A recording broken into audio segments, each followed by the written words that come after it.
What's up, good people all across the world? This is the Drippin' in Black podcast. I am your host, David V. Lewis. Today's special guest is Tinisha Brugnone.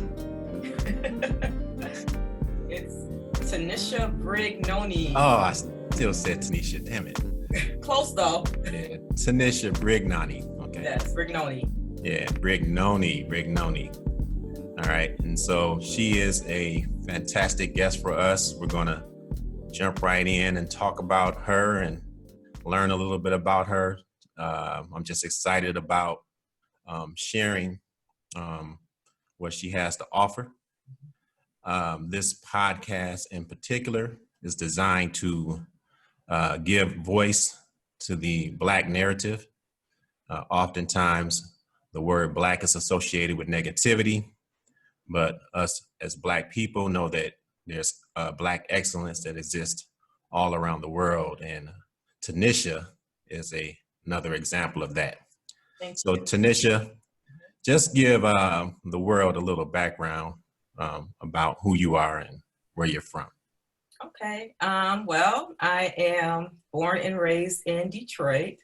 I come from a household where it was 9 of us in my mother's home, and my father has 5 girls on his side, so I have a lot of siblings.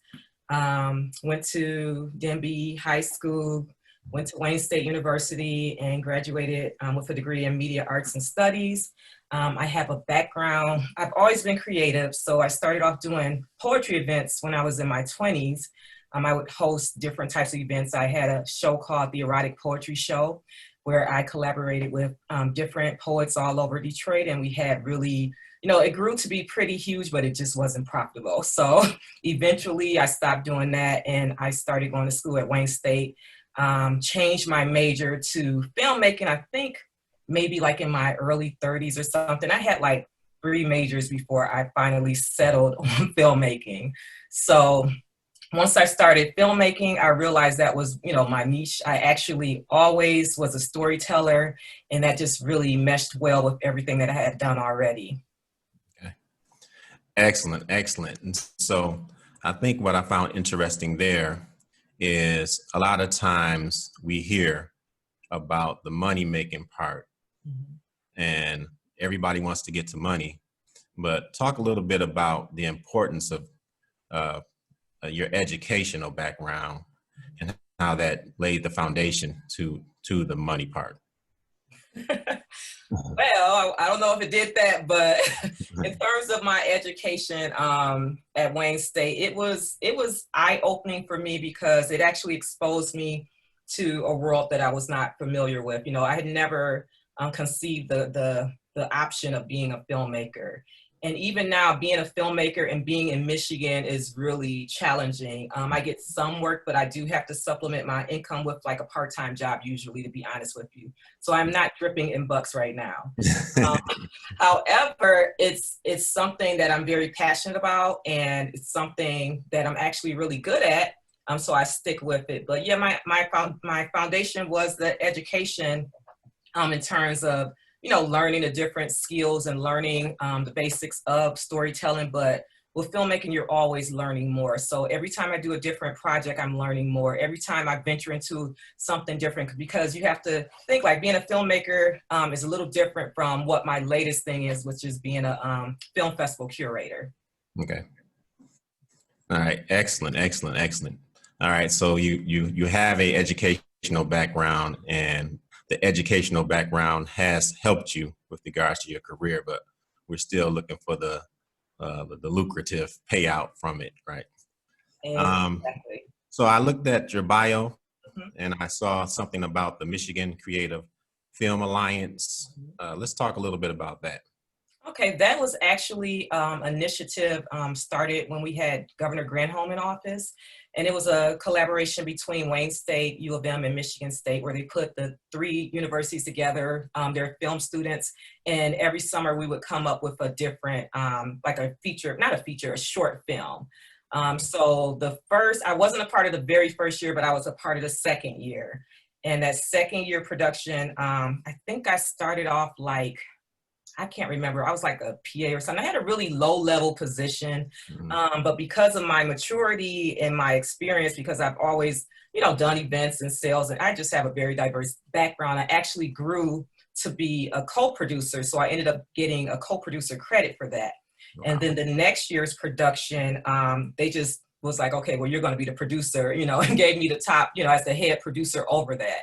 And so what that did, that actually taught me how to manage a crew. I had a crew of like, I believe 30 people. It gave us a budget. So I was able to work with a budget. And also we had to raise our own funds. And I believe we raised about maybe 15,000 or something. I can't really remember. But it taught me how to do fundraising. So all that really helped me, in my career and as I grew as a filmmaker and, festival person. Okay. Excellent. And so I also saw something about the Cinematic Griot Collective. Mhm. Can you tell So us something about that? yeah, so that is actually a collaboration or a different group of people that I put together. So it's like, film. What I learned is that it takes a lot of people to really put a successful project together, all different diverse people. Yeah. And coming from a film background, you sometimes have people that are in competition with each other. And so what my organization, the Cinematic Griot Collective, it's filmmakers, it's artists, it's creators, it's drummers, it's dancers, and everybody had the same common mission, which was to put together our first project, which was the Idlewild International Film Festival. So since I knew and was close to all these different creative people that I had, met along my journey, I was like, hey, I'm putting together this project. Do you want to be a part of it? And they were like, yeah. So they became part of the collective. And it's just people using their skills and just coming together to put something together. Whereas we didn't have like a large budget. So we didn't have a big production company funding it. So we just basically did everything ourselves and it was successful. All right. Great, great, great. So while I'm listening to you, I'm pulling out a lot of things that I think are relevant and transcend more than just the film industry. The importance of teamwork, right? The importance of having diversity on the team, people bringing in their own skill set, right? And working collaboratively. Those are skill sets that are valuable anywhere, right? All I'm right. sorry, you know what? My computer actually froze up, and there it goes, saying my internet is unstable. Uh, so I lost you right at the part where you said you're putting a lot of things together. So you might want to start over there. Okay. Well, I was just kind of building off some of the things you said, and you were talking about the importance of diversity. Mhm. You were talking about the importance of people bringing in their own skill set and then being able to work collaboratively. And I was just mentioning how those skills are important, not just in the film industry, but in pretty much any industry you get into, right? For sure. I think the thing that excited me most is, my partner that's working behind the scenes, Sean Smith, Mhm. was able to attend the Idlewild International Film Festival last year. Right. And he just went on and on and on about the Idlewild International Film Festival. So just share with the world what the Idlewild International Film Festival is, how it came about, and your passion behind it. Okay. Well, that's a lot, but I'll try to sum it up really quickly. You But don't have to be quick with it. Just take your time with it. so the Idlewild International Film Festival is it's a women featured film festival, which means that we feature the works of women. It's a diverse group of women from all over the world, hence the word international. And basically, it came about to me as something. It was basically, I noticed that there wasn't a lot of women-led festivals in Michigan or in Detroit that I knew of at the time. So around 2017, I started bouncing around the ideal of starting my own film festival. And in 2018, I actually went on a spontaneous trip to Idlewild, which I didn't even know that Idlewild existed. The only thing I knew about Idlewild was from the movie. And so I ended up in Idlewild, ended up shooting a short film, which is actually called With Love from Idlewild. And that was very spontaneous, was not planning on shooting anything. I just happened to have my camera with me while I was on vacation. And I just noticed how beautiful everything was, and the scenery and the atmosphere and the energy was just phenomenal. And so I just started capturing everything. And when I got home, I looked at the footage and was like, wow, there's a story here. And so once I started editing, because I do a little bit of editing, I started meshing everything together, and I just composed poetry that led the story to fill in those spots where there wasn't, necessarily dialogue. And it turned into a short film. So, initially, that's when I was like, well, you know what? I want to have a screening in Idlewild. I'm going to invite my little film friends and my family, and we're going to go up to Idlewild so that they can experience like I did. And I started this Facebook event page. Wow. And oh my God, people started sharing the damn event page. I'm like, what the hell? So I look up, it's like 1,000 people or something ridiculous talking about, but we know we only get like 10% of that or whatever. Talking about they going to this festival. So I'm like, what, So at that point, I realized that I really had to get this going. It became an obsession from the time that I started working on it. I worked on that festival every single day. I didn't take breaks, but that's when I'm driven on something, I tend to do that no matter what. Like, even if I'm doing little projects at home, I cannot rest until it's done. And so, reached out to different people, started a website, started the streaming, got a lot of really good films. And it became, I think I got over, I want to say like 91 submissions. Wow. And it became a 3-day event, which was crazy for a first year festival in the middle of nowhere, mind you. And, and it was just, it was a lot of fun. And the funny thing about it is that a lot of my friends who meant well, or I'm not going to say a lot, some of my friends who meant well told me, oh, you should wait another year. You should wait till 2020 to do it. You should do this and that. But my instincts and my ancestors who were leading me told me to do it that next year. Had I listened to y'all, no offense, there wouldn't have been an Idlewild Film Festival, because we had COVID, Yeah. And so, yeah, that was what drove me to put together the festival. So basically, to sum it all up, it was just insanity. But it was, it was needed. And the funny thing about it is that these people that came to the festival, I had people from Canada, from Georgia, I had people all over, I had people from all walks of life. I didn't know a lot of the people there, but a lot of people built these friendships from that weekend that they still have, and it's really cool for me to see that, people, oh, I'm friends with so-and-so, because we have our little film group on Facebook, even though I haven't been that active lately. But yeah, people have connected and built relationships, and yeah, it was a wonderful experience. Yeah. So I think the question that jumps in my mind immediately is, where is Idlewild? Okay, it's up north in Michigan. I'm trying to think what is the closest. It's close to, well, it's where Ferris State University is, close to Ferris State University. Okay. So yeah, it's like 4.5 hours from Detroit. Okay. And do you know the history of Idlewild by chance? I was peeking at your page a little bit, and not a whole lot. So I still got more homework to do, but feel free to educate me on camera. So just to sum it up a little bit, Idlewild is a historical African-American resort town, or I don't know if they call it town or village or whatever, because the people keep telling me different things and research keep telling me different things. But anyway, we'll call it a town as of today, just for the sake of discussion. And so basically it was a place where, one of the very few places where we were allowed to go to, where we could just be ourselves and escape the horror of segregation. And so a lot of our great, such as Lena Horne, Cab Calloway, Aretha Franklin, like all these people used to travel up there to just party and have a good time. So yeah, it was just a place to escape the nonsense that we still going through today. And it grew and flourished. It had a large summer population, and also had a large population of people that lived there year round, which basically their income was that, different visitors coming in or tourists. But what happened is, after segregation ended and we were able to travel anywhere, Idlewild kind of died a little bit. Well, it died, it died, it diminished, the numbers dropped, a lot of businesses went out of business. So yeah, so we kind of, in our quest for trying to see what the others were doing, we kind of abandoned Idlewild.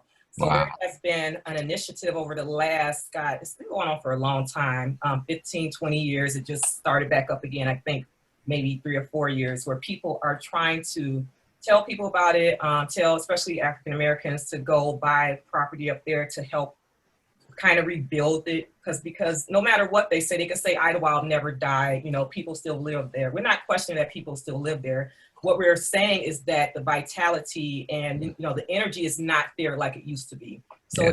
it's a time to bring new industry, new, you know, things, and also respect and honor the history. But you can't live off the history. You have to live off the future. The future belongs to those who are alive as of today. Yeah. So that is part of my mission, to help bring new energy there, to help bring new vitality, to expose new people to Idlewild. Mm-hmm.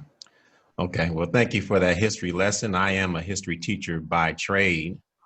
And so, you know, I find often that there's so much history that I don't know about. So I never pretend to know it all.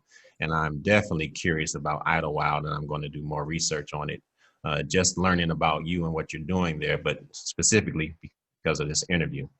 Now, the next question that I had was, so if I'm attending the film festival, give me some insight of what that experience would be like. Well, that's interesting, because I think that my experience as a person running around as a crazy person, keeping everything together, is a little different than the people, because the people that went there had a ball. I worked my ass off, my language. But what it was, I had 3 days of events. So you come in on Friday, and we had vendors, we had, you know, obviously an outdoor screening off the water, which was just picturesque. It was beautiful. So you bring your lawn chairs, and you know, you sit out and you watch movies at night. And during the day, you can go to different workshops. We had some what else did we have? We had dancers. We had like African dancers teaching lessons.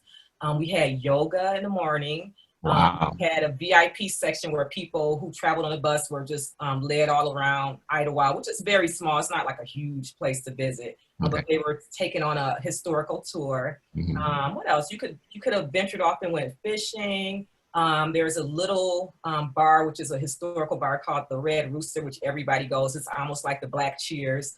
So we like to go there and have drinks, and just, you know, it just feels really homey. It feels like home. And yeah, so then the second day, you got up early and, you know, did your yoga, whatever you want to do. Then you played on the festival ground all day with the vendors, the music. Oh, we forgot the music. We had DJs. So we had music all day. And then at night you wind down and you watch movies. And what was so beautiful about it is that while we were out there, I believe it was Saturday night, and it was really just a beautiful, cool breeze. And then this beautiful shooting star came across the sky, and everybody in the crowd was just in awe. They were like, oh, all at the same time. So it just felt really magical. It always felt magical to me. So yeah, and then the third day, we ended it with our award ceremony, where we passed out awards to the different filmmakers that were able to attend, and we had a VIP brunch, and then everybody went home. Mr. Sean Smith, aka S Squared, actually attended the Idlewild International Film Festival, the inaugural one, right? Yes. The inaugural one, yeah. And so give the audience an explanation or description of your experience. She summed it up very well. It was beautiful. The timing was perfect. Other than, like I said, one part, like I said, we was talking a little bit off screen, that the tour guide kind of took her own thing, and we couldn't get back to see some of the films that wasn't the feature at that night. But it was beautiful. You know, I got to take my bike up. Matter of fact, I gave up my seat on the bus, because I was a VIP, but I gave up my seat on the bus so my bike, Black Sparty, can get up there in one piece. And I rode that Saturday morning and went around, you know, around not only the grounds, but around Idlewild. And it's beautiful. And the historical, you know, not knowing those historical facts of how that was a haven for African Americans during that time. Like I say, the movies were intriguing. They were different. They were, so you had all types of different types of movies that was there. The people was cool. Like I say, a partner of mine met up there, and he grilled and he cooked, but they had vendors as well. So it was a great mixture. You had Black-owned businesses up there selling their wares and pictures, and beauty products. Like I said, I cried when I had to delete it off my phone this summer because of COVID. Yeah. And I was hoping, and she held off till she said that we couldn't do it. Right. And I was holding out hope that it would go down. I said, at least be my one place I can go. But people didn't cooperate, and we didn't do well with the pandemic. And so I'm looking forward to 21 that if she's doing it, I'm up there. I will support that. And again, everybody was cool. You met people from different places. I talked to her parents at the award ceremony, and I hit everything I possibly could to immerse myself that weekend. Okay. All right. Well, it was never bored. It was so much to do. It was so much to do. People was like, it was so much to do that they were overwhelmed. Like they couldn't do everything, which I thought that's always the mission of a good film festival, because it's easy. Most film festivals do not incorporate nature and everything that we had going on. Yeah. So our people were never bored. Yeah.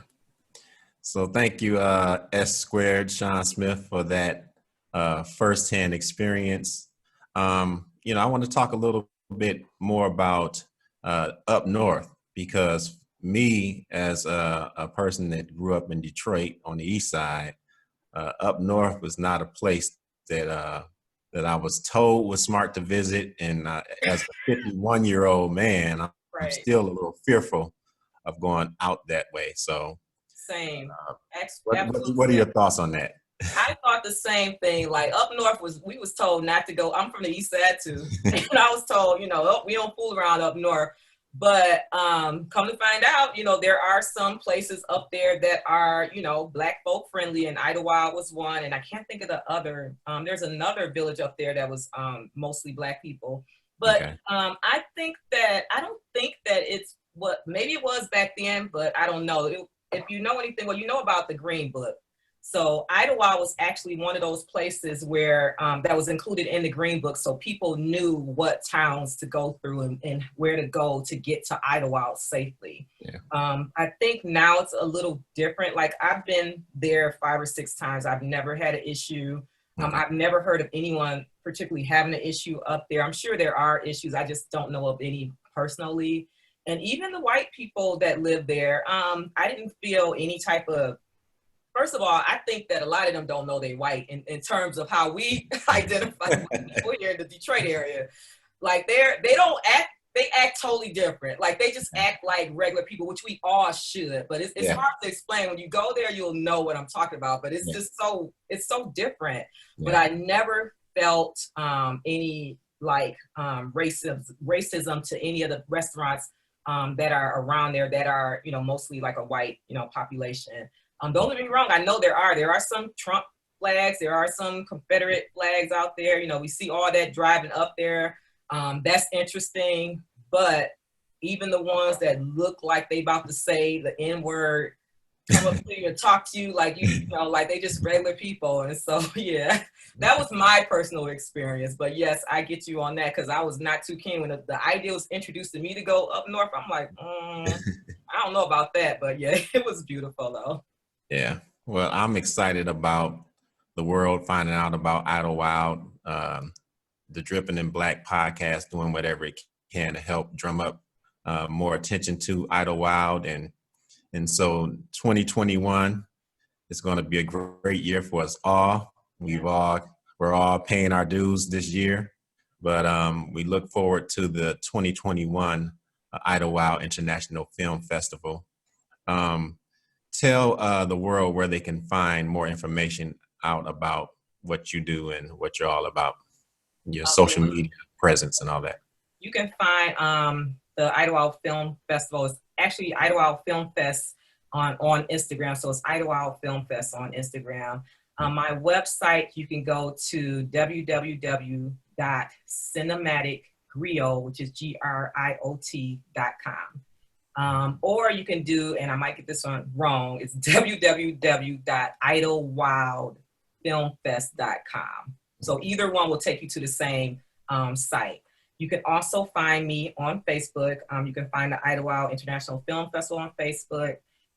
Yeah, so those are the 3 ways that you can find us. And yeah, we'd love to connect with you. Go on the website, join our mailing list. We'll send out different information, letting you know what's going on with the festival. I'm actually starting a monthly film series starting in October, just to get people acclimated to the different types of films that we're going to be showing come in 2021.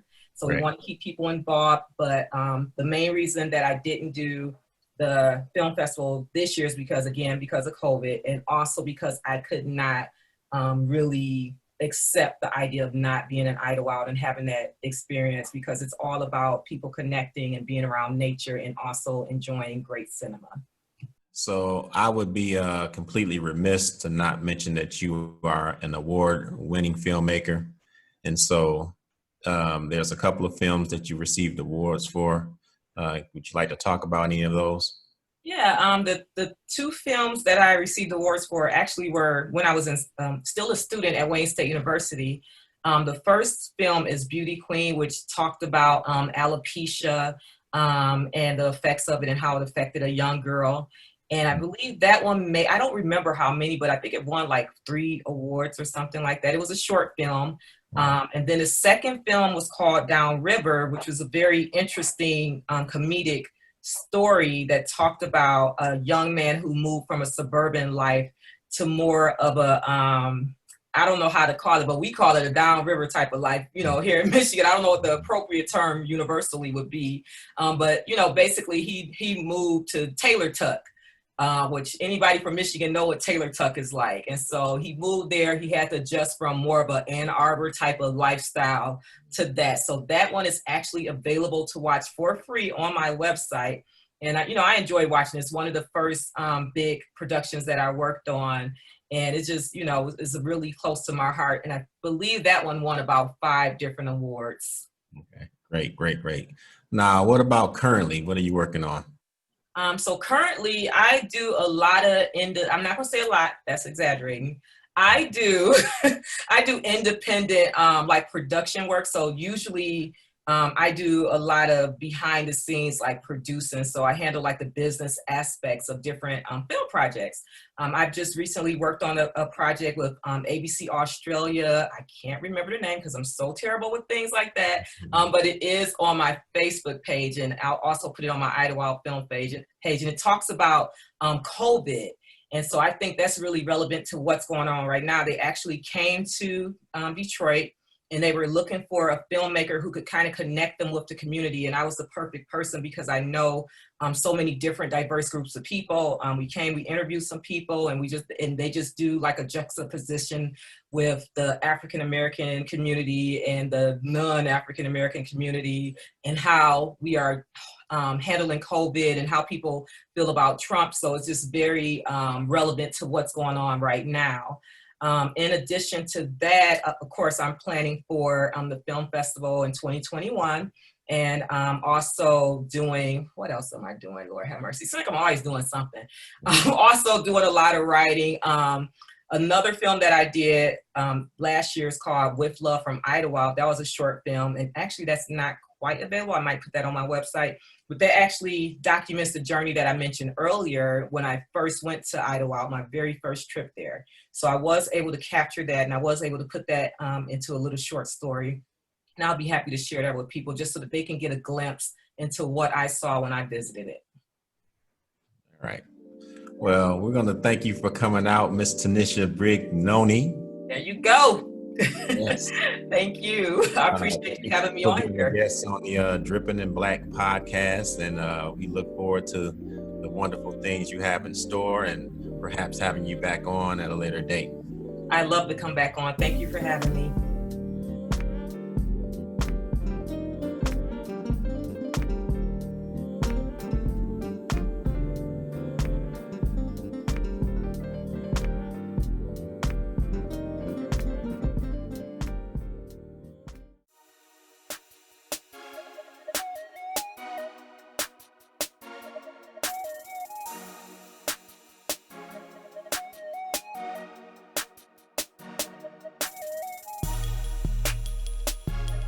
Our thanks again to the wonderful, beautiful, creative, and fun Tinisha Brugnone. Had a lot of fun in that conversation. I hope you all enjoyed it as much as I did. And I'm just looking forward to seeing the bright future ahead for that rising star. But as usual, when we come to the end of the podcast, we end with the segment, One Last Drip. One Last Drip is an opportunity for us to squeeze in one last drip of Black excellence before we leave you. And today we were talking a lot about filmmaking. So our subject for One Last Drip today is a trailblazer, female Black trailblazer in the filmmaking world by the name of Madeline Anderson. If you've never heard about her or learned about her, she is worth the time and effort to look up. There's a great website called the National Museum of African American History and Culture that you might want to check out. That's where I got a lot of my information from. Lots of firsts that she accomplished as a Black woman behind the scenes with production with regards to television. Specifically, she produced and directed Sesame Street and The Electric Company. She's also made some major documentaries. There are two that are recognized on the website that I mentioned. One is called The Integration Report. The other is called I Am Somebody. All right, and they both deal with some of the very prevalent and still relevant issues that African Americans are facing in this day and age. All right, powerful voice. There's a lot of videos out there as well where she's actually speaking. So for me, it was just a joy to learn a lot about her. She's one of those unsung people in our history that gets overlooked in history books and things of that nature. So again, trailblazing Black female filmmaker, Madeline Anderson. Check her out when you have a chance and learn more about your Black history and our Black excellence that spans the globe. All right. Until next time, we will leave it there. As always, be good, be good, be good. It is a choice.